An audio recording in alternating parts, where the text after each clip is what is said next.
Good morning all of you बच्चों। Class 10th के chemistry में हम आपको IUPAC नामक लेक्चर पढ़ा रहे थे। तो इस क्रम में हम आपको alkane, alkene, alkyne, alcohol, aldehyde, ketone, carboxylic acid और ईथर यहाँ तक की बात कर चुके हैं। 2-3 ग्रुप और बच रहे हैं जो कि आपके लेवल में हैं, कभी कभार वहाँ से भी नामकरण आ जाते हैं। तो इस क्रम में आज आप पहले सबसे हेडिंग डालिए एस्टर का नामकरण। एस्टर का नामकरण, नॉमेनक्लेचर ऑफ एस्टर। देखो बच्चों, ROH इसको हम क्या बोलते हैं? एल्कोहल। ये एल्कोहल का क्रियात्मक समूह है OH। RCHO इसको हम क्या नाम देते हैं? एल्डिहाइड। ये CHO समूह एल्डिहाइड। RCO ये क्या होता है? ये आपका अगर यहाँ भी R लग जाता है, ये आपका क्या होता है? कीटोन। ठीक। ROR ये आपका क्या होता है? कौन सा समूह? ईथर। RCOOH ये कौन सा ग्रुप है? Carboxylic acid. ये कार्बोक्सिलिक अम्ल ग्रुप है। अब देखो, इसी में ध्यान दीजिए, इसी कार्बोक्सिलिक एसिड का RCOOH, इसी कार्बोक्सिलिक एसिड को अगर हम एल्कोहल से क्रिया करा दें, ROH देखो एल्कोहल है, RCOOH एसिड करा दें, इसी चीज को हम ऐसे पलट के भी लिख सकते हैं OHR। ठीक। तो इसका H, इसका OH, H2O बन के निकल जाता है। अब कंपाउंड आपका क्या बन गया? देखो RCOOR, ये देखो बना RCOOR। इसी सूत्र के यौगिक का नाम है एस्टर। एस्टर किसे कहते हैं? जिसमें देखो RCOOR, इसको हम क्या नाम देते हैं? एस्टर। हमने आपको अम्ल क्षार का उदासीनीकरण क्रिया पढ़ाई है कि अम्ल और क्षार परस्पर क्रिया करके लवण और जल बनाते हैं। तो जब हम अम्ल और क्षार में एक अम्ल रख दें, ये क्या है? एसिड है, और ये क्या है? एल्कोहल है। यानी कि अगर क्षार की जगह पे हम एल्कोहल ले लें, अम्ल और एल्कोहल आपस में क्रिया करके एस्टर बनाते हैं। इस क्रिया का नाम है एस्टरीकरण। जिस तरीके से अम्ल और क्षार क्रिया करके लवण बनाते थे, उस क्रिया का नाम क्या था? उदासीनीकरण। उसी प्रकार से अम्ल और एल्कोहल क्रिया करके एस्टर बनाते हैं। इस क्रिया का नाम है एस्टरीकरण क्रिया। ठीक है, चलो अब एस्टर का नामकरण देते हैं। ऐसे योग जिसमें देखो RCOOR है, अगर आपके दिमाग में आता हो कि ये R है क्या, तो इसको हम बहुत पहले बताए हैं। R क्या है? एल्किल ग्रुप है। एल्किल ग्रुप किसे कहते हैं? मेथिल, एथिल, प्रोपिल, इन्हीं को एल्किल बोलते हैं। इसी R की जगह आप CH3 रखते हो, C2H5 रखते हो, इसी ये R की जगह पर यूज होते हैं। इनको हम एल्किल बोलते हैं। ठीक है, तो चलो देखो, ऐसे अब इसमें एक छोटा सा मात्र नियम है एस्टर का नामकरण। तो इसमें देखो आप एस्टर का नामकरण, इसमें देखो बहुत छोटा सा एक नियम है। इसका नाम लिखते हैं एल्किल। Alkyl, alkanoate. ध्यान दीजिए, क्योंकि एस्टर में अनुलग्न क्या होता है? एस्टर का अनुलग्न होता है OATE यानी OAT। एस्टर का अनुलग्न होता है OAT। OAT जोड़ते हैं इसमें। चलो अब देखो, हमने लिखा एल्किल एल्केनोएट। अभी देखो क्या होता है। एग्जाम्पल देखो, RCOOR, ये दिख रहा आपको, ये है आपका एस्टर। तो RCOOR में दोनों R की जगह हम एल्किल ग्रुप रख देते हैं। जैसे देखो पहला एग्जाम्पल, CH3 हो गया एक R की जगह पे, एक C डबल हो गया, ऐसे भी लिख सकते हैं इसको, और दूसरे R की जगह पे भी हम क्या लिख लेते हैं, CH3। ऐसे दूसरा एग्जाम्पल देखो, CH3CO और यहाँ लिख देते हैं CH2 CH3। अब पहले ये दोनों बात कर लेते हैं। देखो ध्यान से, यहाँ लिखा एल्किल एल्केनोएट। अब एल्किल क्या होगा और एल्केनोएट क्या होगा, ध्यान दीजिए। एस्टर के नामकरण में सिर्फ छोटा सा एक पॉइंट ये होता है कि जो R, यहाँ ये दोनों किसके स्थान पर लगे, R की जगह पे लगे। जो एल्किल ग्रुप ऑक्सीजन से जुड़ा होता है उसका नाम पहले लिखते हैं, शेष बचे कार्बन को गिनकर OAT जोड़ देते हैं। देखो ध्यान से, ऑक्सीजन से ये कार्बन जुड़ा है, यहाँ ये दोनों जुड़े हैं ऑक्सीजन के साथ, ठीक है। तो जो कार्बन जितनी संख्या में ऑक्सीजन के साथ बाइंडिंग करेगा उस कार्बन की संख्या हम एल्किल के नाम से जानेंगे, ठीक है। यहाँ एक कार्बन है तो इसका नाम क्या हो जाता है, मेथिल। मेथिल।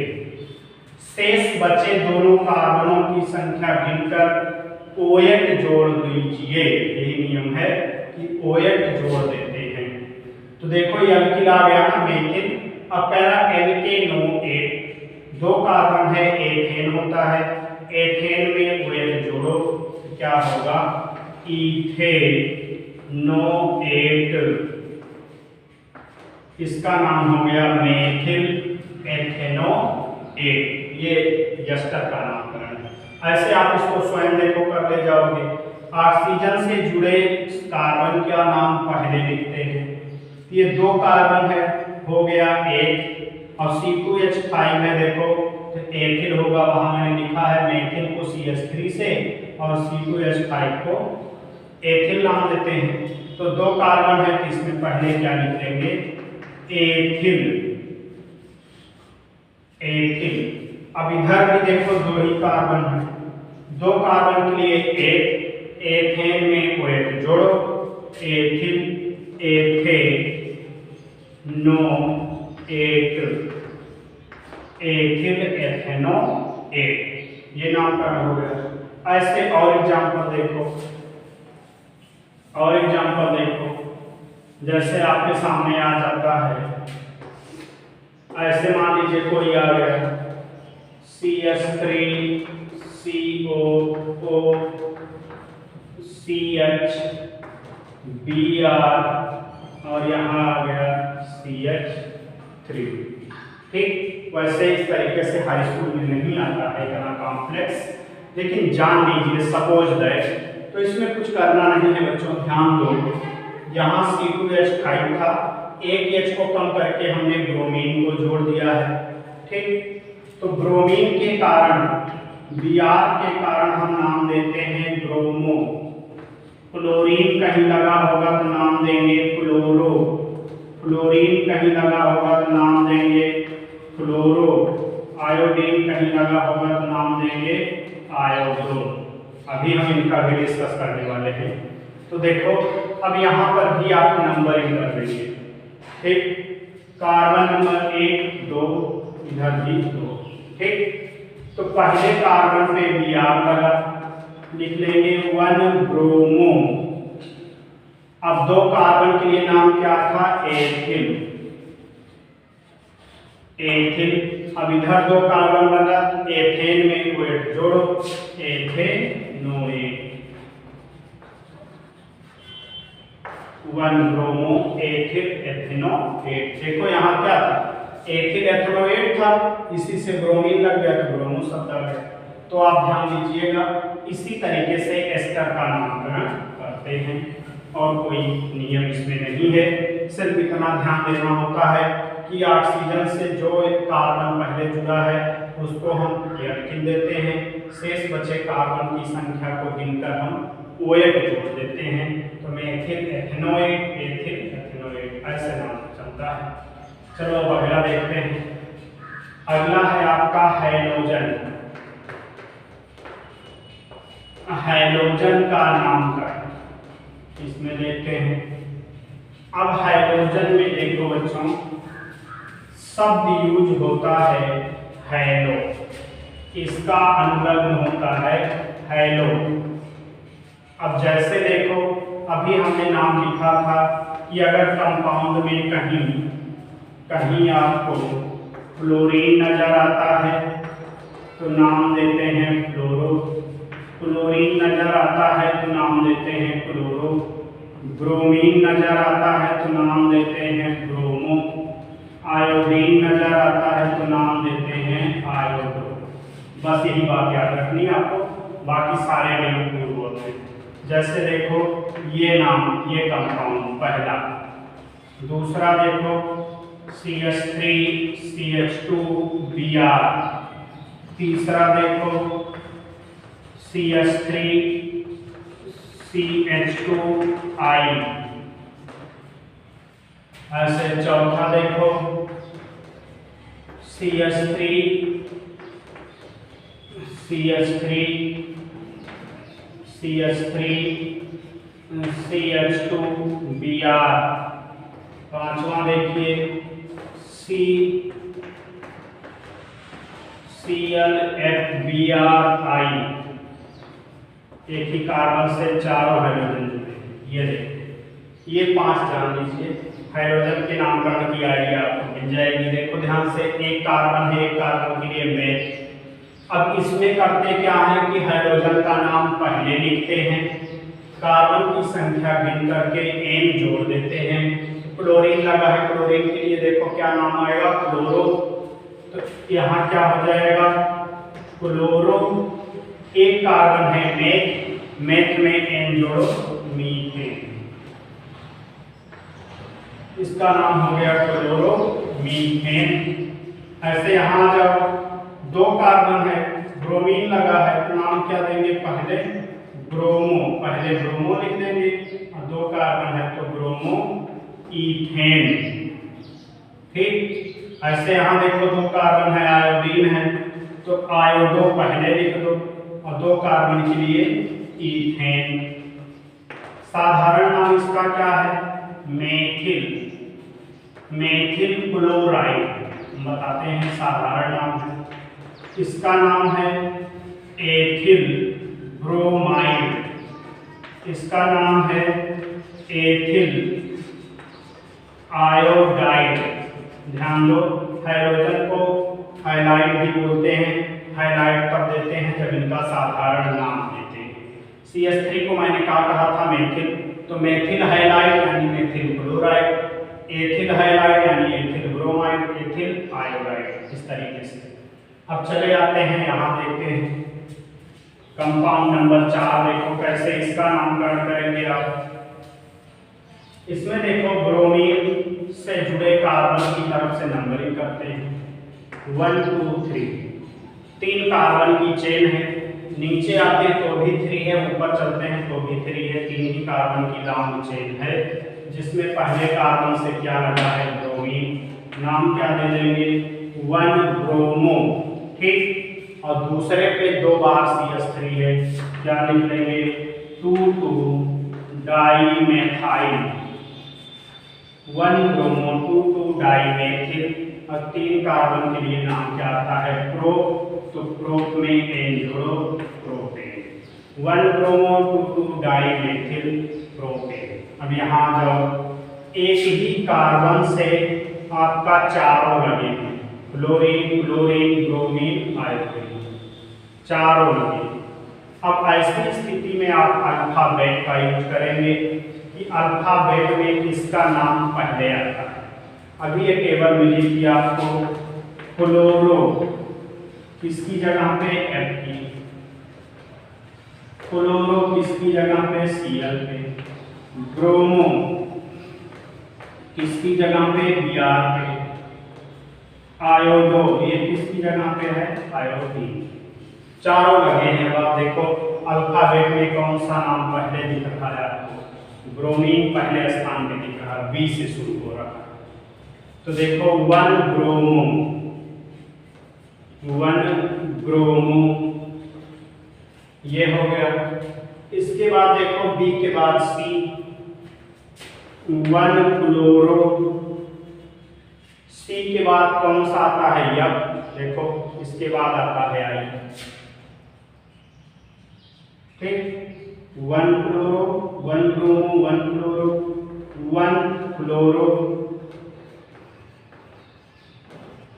1 क्लोरो, और इसके बाद आई क्या है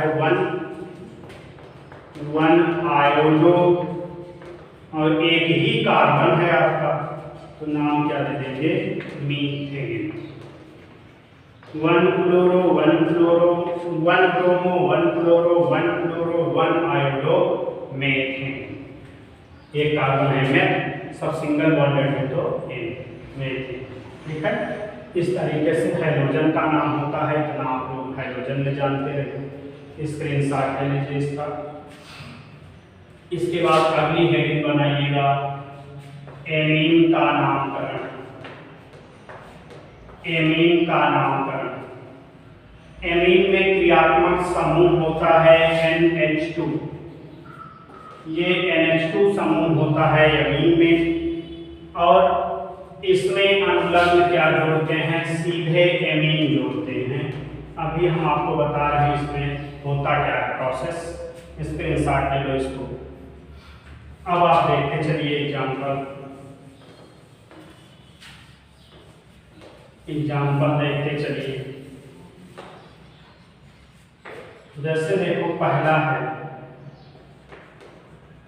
CH3NH2, दूसरा है CH3CH2NH2, तीसरा है CH3CH2CH2NH2। ऐसे इनके नामकरण में क्या होता है बच्चों, लिखते हैं एल्केनामीन, यही याद रखिएगा एल्केनामीन। एक कार्बन है मेथेन, मेथेन से ई निकाल के एमीन जोड़ दो, तो क्या नाम इसका बन जाएगा, इसका नाम बन जाएगा मीथेनामीन, इसका नाम है मीथेनामीन। ऐसे दो कार्बन यहाँ हैं, यहाँ क्या नाम दे देंगे इथेनामीन। एक चीज हम आपको बता दें, जैसे देखो ये लिखे हैं हम एल्केन, और इसमें हमको जोड़ना है एमाइन, ठीक। ध्यान ये दीजिएगा, जब AEIOU और Y, फिर से ध्यान दो AEIOU और Y, ये अगर IUPAC में दो अक्षर एक साथ आ जाते हैं तो पहला अक्षर लास्ट कर दिया जाता है। तो देखो हमने नाम क्या दिया, इनको जोड़ोगे तो ये विलुप्त हो जाएगा, तो नाम क्या बन रहा है एनके, यल के बाद के आ गया एल्केनामीन, ये देखो बन जा रहा है। ध्यान देना, जब कभी IUPAC लिखते समय AEIOUY ये इतने अक्षर दो अक्षर एक साथ आ जाएं तो पहले कंपाउंड का जो लास्ट वाला आपका अक्षर रहेगा ये लास्ट कर दिया जाएगा, दूसरे पहला इसकी जगह पे आ जाएगा। तो देखो यहाँ एथेनामीन, तो यहाँ देखो 3 कार्बन है 1 2 3, नाम इसका क्या हो जाएगा प्रोपेना, प्रोपेनामीन, ये नाम हो जाएगा। तो इस तरीके से आप नोट कर लो, स्क्रीनशॉट ले लो, इस तरीके से आप इसका एमीन का नामकरण कर लेंगे। चलो एक और बता दे रहे हैं, इसके बाद आप लोग इतना करिए IUPAC में, स्क्रीनशॉट ले लो। अगली हेडिंग लिखिए साइनाइड। साइनाइड का नामकरण। साइनाइड में आता है नाइट्राइड, इसमें हम नाइट्राइड जोड़ते हैं, नाइट्राइड, ये ध्यान देना, नाइट्राइड जुड़ता है। और साइनाइड का क्रियात्मक समूह क्या होता है, Cl, और यहाँ अनलग्न होता है नाइट्राइड। जैसे देखो CH3 Cl, C2H5 Cl, C3H7 Cl, ऐसे आगे। ठीक, एक कंपाउंड और ले लेते हैं, पॉपुलर है HCl। अब देखो साइनाइड में हमको नाइट्राइड जोड़ना होता है, तो साइनाइड वाले कार्बन को भी गिना जाता है। यहाँ देखो टोटल 2 कार्बन हुए, 2 कार्बन के लिए नाम क्या आता है, एथेन। फिर वही कंडीशन देखो, एल्केन, एल्केन प्लस नाइट्राइड। अब हमने अक्षर क्या बताया था, AEIOU और Y, जिसमें E और L का कॉम्बिनेशन बन रहा है, इसलिए कोई यहाँ पर कैंसिल नहीं किया जाएगा। ठीक है, तो देखो 2 कार्बन है, यहाँ नाम क्या हो जाएगा, एथेन, पूरा पूरा आप लिख लेंगे एथेन। अब इसी में जोड़ देंगे नाइट्राइड, यहाँ कुछ कैंसिल नहीं होगा, इथेन नाइट्राइड। यहाँ 3 कार्बन दिख रहा है, तो क्या लिख लेंगे, प्रोपेन, प्रोपेन नाइट्राइड। यहाँ देखो 3 कार्बन की जगह 4 दिख रही है, तो यहाँ क्या नाम दे देंगे, ब्यूटेन, ब्यूटेन नाइट्राइड।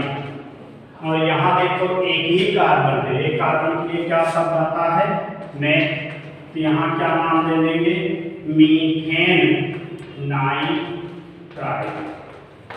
ठीक, इस तरीके से हम इसका नामकरण करते हैं। तो हाई स्कूल के बच्चे अगर इतना तैयार कर लेते हैं तो IUPAC में नामकरण में आपको प्रॉब्लम नहीं आएगी। मात्र यहाँ तक की बात आप क्लियर कट पढ़ लीजिए। IUPAC 5-6 नंबर का, 4-5 नंबर का हाई स्कूल में आता है, तो ये आपका काम कर देगा। इसमें आप कहीं कन्फ्यूजन में होते हैं तो हमको तत्काल सूचित करें, कमेंट बॉक्स में लिखें, आपको उस टॉपिक को हम पुनः रिवाइज करा देंगे। कोई प्रॉब्लम होती है तो आप उसको डिस्कस कर लेते हैं। वीडियो को प्रॉपर वे में देखिए, अपनी नोट्स बुक में इसको ऐड करिए, इतना काम कर लीजिए। IUPAC में यहाँ तक की बात पढ़ लेंगे तो पूरा हो जाएगा। धन्यवाद बच्चों।